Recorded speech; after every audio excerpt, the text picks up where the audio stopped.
Барлықтарыңызға сәлем. Егер сіз бір жасағаннан дәмді және асты жабыспай шығатын блинчиктің рецептін білгіңіз келсе, осы видеоны соңына дейін көріңіз. Өте дәмді болып шығады. Ол үшін бізге ең алдымен жұмыртқа және қант қажет.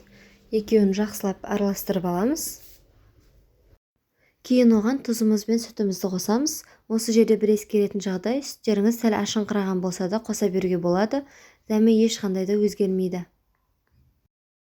Енді оған шемішкі майымызды қосамыз. Араластырып болғаннан кейін қопсытқыш, кейін ұнымызды қосып жақсылап араластырамыз. Ұндарыңыздың барлығын бірден сала салмаңыздар, бірнеше бөлікке бөліп салыңыздар. Сол кезде біздің массамыз әдемі болып араласады. Кейін оған енді ең соңынан қайнаған суымызды қосамыз. Соңында сұйық осындай әдемі масса шығады. Енді газымызға сковородкамызды қыздырып, тестамызды шетінен құйып пісіре береміз. Кейін екінші бетіне ауыстырамыз. Екінші бетін ұзақ ұстаудан қажет жоқ, өйткені ол тез піседі.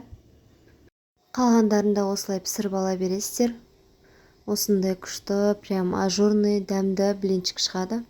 Жасап көріңіздер, барлықтарыңызға ас болсын.